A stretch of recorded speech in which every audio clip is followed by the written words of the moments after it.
ሰውየው ሃይማኖቱን ይቀይራል። በፊት ኦርቶዶክስ ነበር። ቤት ይመጣል። ከዛ ቤት ይመጣና ጌታ ሆይ መንፈስህን ሙላኝ መንፈስህን ሙላኝ እያለ ይንጎራደላለች። ቤቱ ጠባው እየተንጎራደ ሚስቱ ቀዳዳ መሆኑን ታውቃለች። በጣም ጎረኛ መሆኑን ታውቃለች። ሚስቱ ደግሞ ከኋላ እየተከተለች ጌታ ሆይ መንፈስህን አትሙላው ቀዳዳ ነው እሱ ያፈሳል ትለዋለች። እውቀቱን ክሎቱን ስነልቦናውን አእምሮውን በኦርቶዶክሳዊ ሴት በኦርቶዶክሳዊ ማንነት በኦርቶዶክሳዊ አስተምሮ የገራ የቃኘ ሰው በምንም ተአምር 30 ዓመት በሙሉ የመናፍቃን ምላሽ ያለ አይሁድ የትኛውንም ያህል ብንማር የትኛውንም ያህል ብናቅ መዘመራችን መስበካችን በማህሌቱ በሰዓታቱ መሳተፋችን የመጨረሻው ግብ ሁላችንንም ለቅዱስ ሥጋውና ለክቡር ደሙ ማብቃት ነው።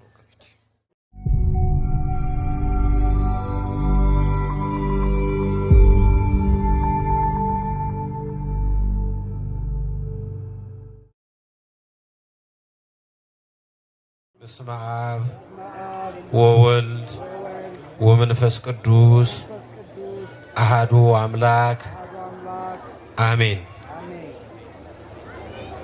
ክቡር አባቶቻችን፣ የወረዳ ቤተ ክህነቱ የየመምሪያው ኃላፊዎች፣ ክቡር አባታችን የጥንታዊቷ የታላቋ የእመቤታችን ቤተክርስቲያን አስተዳዳሪ ሊቃውንተ ቤተክርስቲያን አባቶቼ፣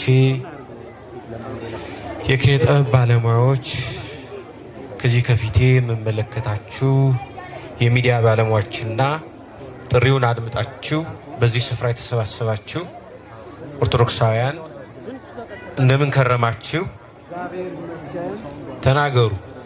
እንደምን ከረማችሁ? እንደምን ሰነበታችሁ? እንደምን አመሻችሁ? እንኳን አደረሳችሁ።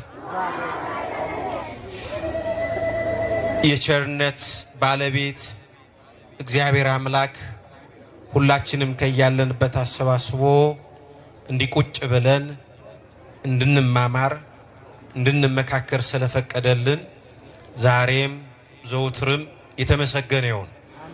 እግዚአብሔር እንደወደደና እንደፈቀደ የምንማማርበት የትምህርታችን ርዕስ ኦርቶዶክሳዊ ሰው በሚል ርዕስ ይሆናል። እስቲ በሉ ኧረ በሉ እዛ ያላችሁ እስቲ በሉ። ይሄኔ ቀበሌ ቢሆን ኖሮ ድምጻችሁ አንደኛ ነበር። እስቲ በሉ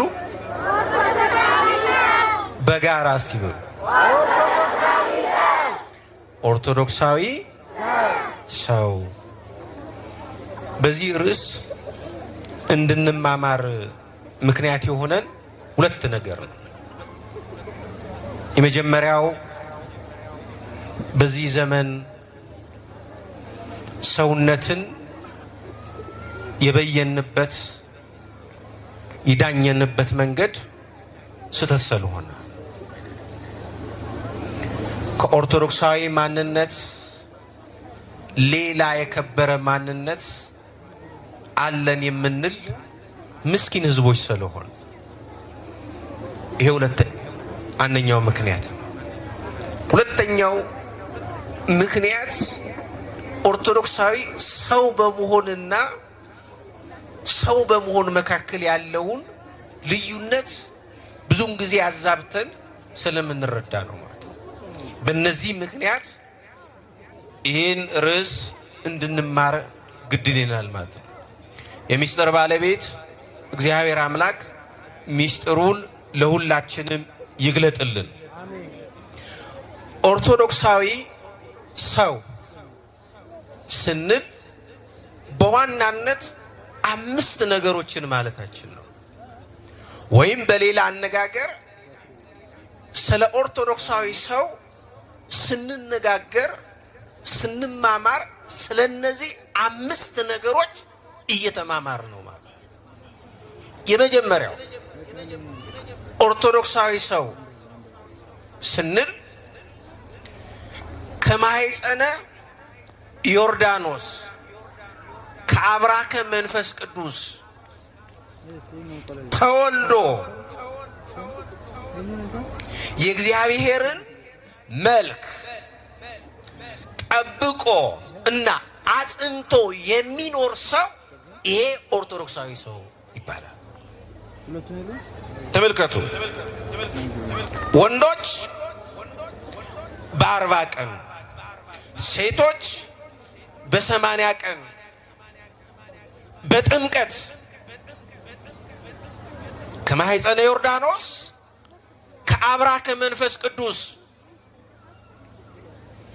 ተጸንሰን ተወልናልና ያ ውልደታችን ኦርቶዶክሳዊነትን ኦርቶዶክሳዊ ሰው መሆናችንን ያረጋግጥልናል። ይሄ መጀመሪያው።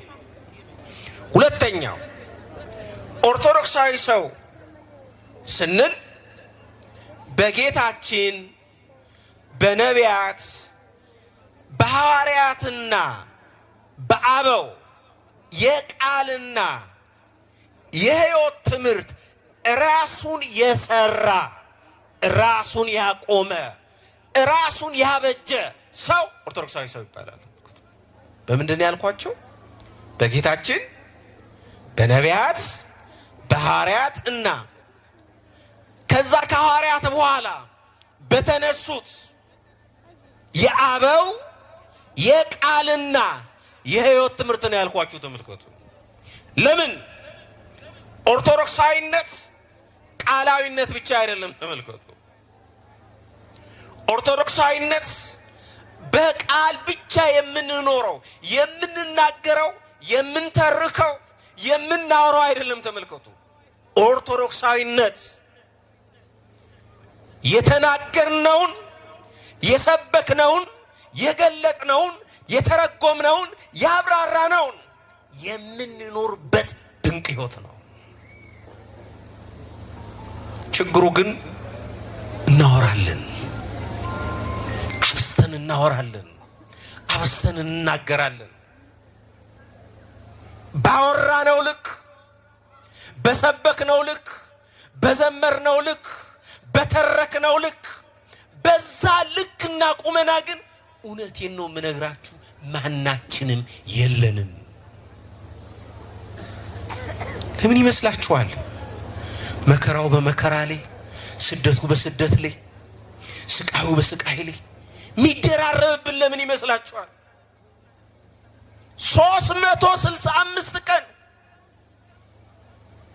በብቸኝነት እግዚአብሔር በሚመለክባት እግዚአብሔር በሚወደስባት 365 ቀን ሌት ተቀን ክርስቶስ በሚሰበክባት ክርስቶስ በሚገለጥባት ክርስቶስ በሚተረጎምባት ክርስቶስ በሚብራራባት ሲያሳን በሰዓታቱ ስንፈልግ በማህሌቱ በገድላቱ በድርሳናቱ ይሄን ሁሉ እያደረግን ለምንድን ነው መከራው የበዛብን? ለምንድን ነው ስደቱ የበዛብን? ለምንድን ነው ስቃዩ የበዛብን ብለን ስንጠይቅ እንደ ማህሌቱ እንደ ሰዓታቱ እንደ ድጓው እንደ ጾመ ድጓው እንደ ብሉያቱ እንደ ሐዲሳቱ እንደ ቅዳሴው እንደ ዝማሬው ሆነን ስላልተገኘን ከኑሮ ስለራቅን ከኑሮ ስለሸሸን ሕይወታችን አኗኗራችን የተውኔት የእዩኝ እዩኝ ባይነት ስለሆነ ይህን የምነግራችሁ ከቤተ መቅደሱ እስከ ቅጽረ ቤተክርስቲያን ያለ ነው በሙሉ በነገራችን በዚህ ደዌ ተጠቅል። ስለዚህ አንድ ሰው ኦርቶዶክሳዊ ሰው ነው የሚባለው ተመልከቱ፣ የቃልና የኑሮ ሕይወቱ የተስማማለት። ይሄ ሁለተኛው። ሶስተኛው ኦርቶዶክሳዊ ሰው ስንል ቅዱሳት መጻሕፍትን ለቃላዊና ለተግባራዊ አኗኗሩ መመሪያ ያደረገ ሰው ያ ኦርቶዶክሳዊ ሰው ነው። ተመልከቱ፣ በደንብ አዳምጡ። በሌላው ዓለም በምዕራቡ ክርስትና በተለይ በፕሮቴስታንቱ ዓለም መጽሐፍ ቅዱስ ብቻ ነው ተመልከቱ የሚለው። ምንድነው የሚሉት? መጽሐፍ ቅዱስ ብቻ፣ ሶላ ስክሪፕቸር ተመልከቱ። በኦርቶዶክሳዊት ቤተክርስቲያን ግን መጽሐፍ ቅዱስ ብቻ የሚባል ትምህርት የለም ተመልከቱ። በእነሱ ተመልከቱ መጽሐፍ ቅዱስ ብቻ አይደል፣ እምነት ብቻ፣ ጸጋ ብቻ፣ መጽሐፍ ቅዱስ ብቻ ብቻ ብቻ የሚል ነገር አለ ወገኖቼ። መጽሐፍ ቅዱስ መሆኑን እንኳን የነገረን ማን ነው ተመልከቱ? ማን ነው? ትውፊት ነው ተመልከቱ። በኦርቶዶክሳዊት ቤተክርስቲያን አስተምሮ አረዳድና አገነዛዘብ መጽሐፍ ቅዱስ ብቻ ነን። ቅዱሳት መጽሐፍት እንላለን። ልክ ነው። የመጽሐፍት ሁሉ ርዕስ፣ የመጽሐፍት ሁሉ ምንጭ መጽሐፍ ቅዱስ ነው። ነገር ግን ተመልከቱ፣ አንድ ሰው ኦርቶዶክሳዊ ሰው ለመባል ሕይወቱን ንግግሩንም ሆነ ኑሮን በመጽሐፍ ቅዱስ መመሪያነት መመራት መጓዝ ይጠበቃል። ግን በመጽሐፍ ቅዱስ ብቻ አይደለም። ሌሎች ቅዱሳት መጽሐፍት አሉ። አበው የጻፏቸው መጽሐፍት አሉ። ገድላቱ አሉ። ድርሳናቱ አሉ። የተአምር መጽሐፍቱ አሉ። ስለዚህ አንድ ሰው ኦርቶዶክሳዊ ሰው ነኝ የሚል ከሆነ ንግግሩም ሆነ ኑሮ በመጽሐፍ ቅዱስ በቅዱሳት መጽሐፍ መሰረትነት ላይ ቆመ የተመሰረተ ነው መሆን ያለበት። ይሄ ዘመን በጣም የዚህ የስኮላሲዝም ወይም የእውቀታዊነት አስተሳሰቦች በጣም ያደጉበት ያቆጠቁጡበት ዘመን ነው ተብሎ የሚታወቅ። ነገር ግን ሰው የትኛውንም ያህል ቢማር፣ የትኛውንም ያህል ቢያቅ፣ የትኛውንም ያህል የእውቀት ጥግ ላይ ቢደርስ ያ እውቀቱ፣ ያ ምርምሩ፣ ያ ግኝቱ በቅዱሳት መጽሐፍት ላይ ያልተመሰረተ ከሆነ የኦርቶዶክሳዊ ሰው ይባላል። ይሄ ስንተኛው ነው? ስንተኛው ነው? ንገሩኝ። ሶስተኛው። አራተኛ ኦርቶዶክሳዊ ሰው ስንል ኦርቶዶክሳዊ ትውፊትን የተቀበለና በዚያ ቅዱስ ትውፊት ሕይወቱን ያስጌጠ፣ ሕይወቱን ያሳመረ፣ ሕይወቱን ያስዋበ፣ በቅዱሱ ትውፊት የሚያምን እንደ ቅዱሱ ትውፊት የሚኖር ሰው ያማን ነው? ኦርቶዶክሳዊ ሰው ነው። ተመልከቱ፣ ብዙውን ጊዜ እናገራዋለሁ ይሄን። በፕሮቴስታንቱ ዓለም ሁልጊዜ ምን መሰላችሁ? ክርስትናን ወይም አንድን ነገር የሚረዱበት መንገድ በፕሮቴስታንቱ ዓለም ሁልጊዜም ቢሆን ምን መሰሉ? the latest is the best ነው። ይሄ ፕሮቴስታንቱ ዓለም ተመልከቱ። በኦርቶዶክሱ ዓለም ደግሞ ምን the oldest is the best ነው። ሁልጊዜም ተመልከቱ። ለዚህ ነው እኮ ተመልከቱ ቅዱስ ጳውሎስ በኤፌሶን መልእክቱ ምዕራፍ 2 ቁጥር 26 ምንድን ነው ያለው? ተመልከቱ በነቢያትና በሐዋርያት መሰረት ላይ ታንጻችኋል። የማዕዘኑ ራስ ማን ነው አለ? ክርስቶስ ኢየሱስ ነው አለ። ተመልከቱ ወደ ኋላ ሄዶ ነው ተመልከቱ። በማን አለ? በነቢያትና በሐዋርያት መሰረት ላይ። ለምን? ምርጦቻችን፣ ምርጥ እሴቶቻችን፣ ምርጥ ማንነቶቻችን፣ ምርጦቹ ቅዱሳን የክርስትና ሕይወት የኦርቶዶክሳዊ ሕይወት ተምሳሌ የሆኑት አባቶቻችን ያሉት ወደ ኋላ ነው። አያችሁ መሰረት የምናደርገው ያለ። ስለዚህ አንድ ሰው ኦርቶዶክሳዊ ሰው ለመባል ኦርቶዶክሳዊ ትውፊትን በፍጹም ልቡ በፍጹም እምነት የተቀበለና በዚያ ቅዱስ ትውፊት መሰረት ራሱን የገራ ራሱን የሚመራ ቤተሰቡን የሚያስተዳድር ሰው ኦርቶዶክሳዊ ሰው ይባላል። ተመልከቱ በዛ በመጽሐፈ ሶስና ላይ ስትመለከቱ ምንድን ነው የሚላችሁት መሰለች? የሶስና እናቷና አባቷ ደጋግ ነበሩ ይላል። ምን ይላል? ንገሩኝ። ደጋግ ነበሩ ይላል። ተመልከቱ። የሶስና እናቷና አባቷ ደጋግ የተባሉት ስላበሏት፣ ስላጠጧት፣ ስላለበሷት አይደለም። ተመልከቱ። መጽሐፉ ራሱ እዛ ወረድ ብሎ ምን ያህል ተመልከቱ። የሙሴን ሕግና ስርዓት አውቃ ተምራ እንድትኖር ስላደረጓት አሉ። ወገኖቼ እኛ ለልጆቻችን፣ እኛ ለወገኖቻችን፣ እኛ ለዘመዶቻችን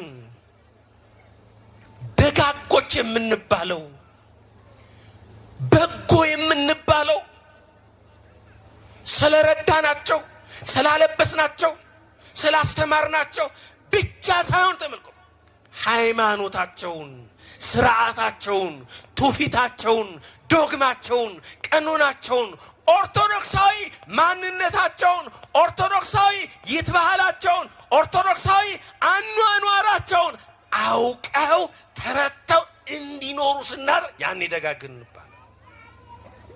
ስንቶቻችንን ደጋጎች? በእውነት ስንቶቻችንን በሃይማኖት ደግ ይሁን? የደግነት መለኪያ ለኛ ተልከቱ ጨርቅ መወርወር ነው፣ ድቃቂ ሳንቲም መጣል ነው፣ ወይ ከንፈር መምጠጥ ነው። ተመልከቱ ወገኖቼ፣ በኦርቶዶክሳዊ ተዋህዶ ቤተክርስቲያን በኦርቶዶክሳዊት የነገረ መለኮት እሳቤና አረዳድ አንድ ክርስቲያን፣ አንድ ኦርቶዶክሳዊ ደግ የሚባለው ወገኖቹን፣ ጓደኞቹን፣ ወዳጆቹን፣ ዘመዶቹን ቤተክርስቲያንን እንዲያቃት፣ ቤተክርስቲያንን እንዲረዳት፣ ቤተክርስቲያንን አውቋት ተረቶ ተገንዝቦ ሱታፌ አምላክ ተመልከቱ ከክርስቶስ ጋር በስጋው ደግሞ አንድ ሲሆን ሲተሳሰር ያን ጊዜ እኛ ደጋጎችን እንባላለን። ያኔ ነው የደግነት ልብ አለን የምንባለው። ይሄ አራተኛው። አምስተኛው አንድ ሰው ኦርቶዶክሳዊ ሰው ስንል አካሉን፣ ስሜቱን በደንብ ስሙ ይዝሌ ተመልከቱ። አካሉን፣ ስሜቱን፣ አእምሮውን፣ ዕውቀቱን፣ ክህሎቱንና መስተጋብሩን በኦርቶዶክሳዊ እሴትና ማንነት የቃኘ የገራ ሰው ያንሳር ኦርቶዶክሳዊ ሰው ይባላል። ተመልከቱ። የኛን ስሜት፣ የኛን አካል፣ የኛን አእምሮ፣ የኛን ዕውቀት፣ የኛን ክህሎት የሚገራን የሚቃኘን ምንድነው? ተመልከቱ። እሱ መጠየቅን ያለብን ምንድነው? እየቃኘን ያለ ነው። እኔ ሁሌ አንድ የሚገርመኝን ነገር ልንገራችሁ። በእውነት ሁልጊዜ በጣም ሁልጊዜ ባስብ መልስ ያላገኘሁለት ነገር እኔ ቢያንስ ባጭሩ አውደ ምሕረት ላይ ማስተማር ከጀመርኩ ግፋቢል አንድ 26 ዓመት ቆም ከ15 ዓመት ጀምሮ ነው። ሁልጊዜ ግን አንድ እንትን አለን የሚገርማችሁ የመናፍቃን ምላሽ የሚል ትምህርት አለን ሁልጊዜ። ተመልከቱ። የዛሬ 30 ዓመት ነው፣ የዛሬ 20 ዓመት ነው፣ አሁንም የመናፍቃን ምላሽ የሚል ትምህርት አለ። እንደውም ቲክቶኩንና ዩቲዩብን በጣም ከተመለከተ አብዛኛው የሚበዛውና በጣም ጮትና ጫጫታ የመናፍቃን ምላሽ የሚል ትምህርት አለ። ለምንድን ነው ይሄ እልባት ያላገኘው ብለን ስንጠይቅ ተመልከቱ። ሁልጊዜ ጥያቄዎችንም ሆነ ተመልከቱ ጥያቄውንም የሚጠይቁትም ሆነ ጥያቄውን የሚመልሱ ሰዎች አእምሮአዊ ስሪታቸው በምዕራቡ ክርስትና ወይም በፕሮቴስታንቱ አረዳድ ስለሆነ ተመልከቱ። በርካታ መጽሐፍ ተጽፈዋል፣ በርካታ መልስ ተሰጥቷል። አሁንም ጥያቄ ነው። ለምን አእምሮአችንን፣ አካላችንን፣ ስሜታችንን፣ ዕውቀታችንን፣ ክህሎታችንን የቃኘው የመራው የሚቃኘው የሚመራው ሌላው ዓለም ስለሆነ ተመልከቱ። ነገር ግን ዕውቀቱን፣ ክህሎቱን፣ ስነልቦናውን፣ አእምሮውን በኦርቶዶክሳዊ ሴት፣ በኦርቶዶክሳዊ ማንነት፣ በኦርቶዶክሳዊ አስተምሮ የገራ የቃኘ ሰው በምንም ተአምር 30 ዓመት በሙሉ የመናፍቃን ምላሽ ያለ አይሁት። ውድቀታችን ይሄ ነው ተመልከቱ። እስቲ ጉባኤዎቻችንን እንያቸው፣ እስቲ ዝማሬዎቻችንን እንያቸው ተመልከቱ። ወዴት እንዴት እየተገፋን እንዴት እየመሰለ እየሄድን ተመልከቱ። ስለዚህ ወገኖቼ ህሊናችንን፣ ሰውነታችንን፣ አእምሯችንን፣ ክህሎታችንን፣ ዕውቀታችንን ከሰዎች ጋር ያለንን ግንኙነት ሁሉ በኦርቶዶክሳዊ እሴት ካልቃኘን ነው ካልመራው አደጋ ነው የሚሆነው።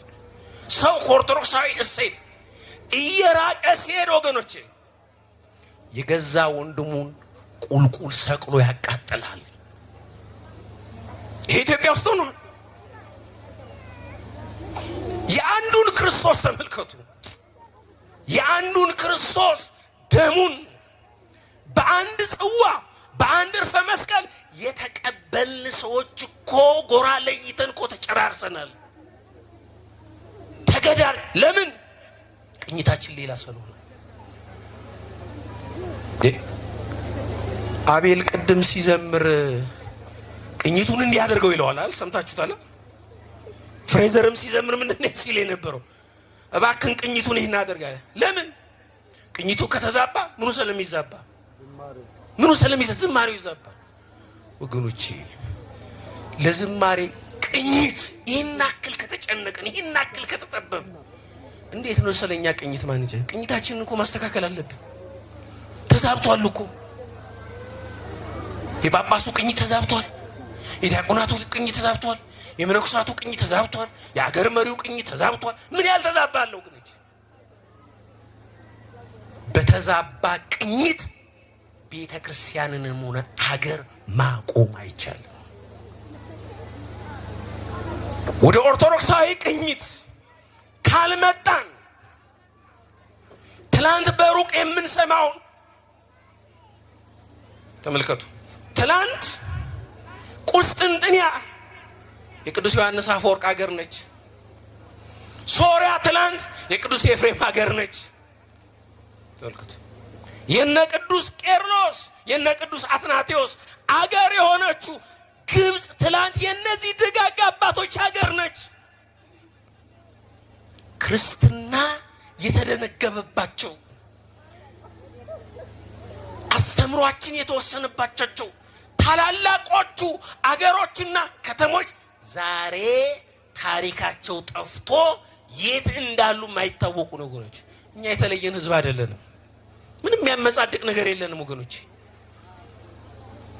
ነገር ግን አባቶቻችንን መስለን አባቶቻችንን አህለን ደጋግ አባቶቻችን በደጋግ አባቶቻችን ቅኝትና ፈለግ የማንጓዝ ከሆነ የኛም ታሪክ ከነዚህ ህዝቦች ታሪክ ሊለይ አይችልም። ስለዚህ ትንሽ ቅኝታችንን እናስተካክል እስቲ፣ መልክና ሲሰው ይሄን ኦርቶዶክሳዊ ሰው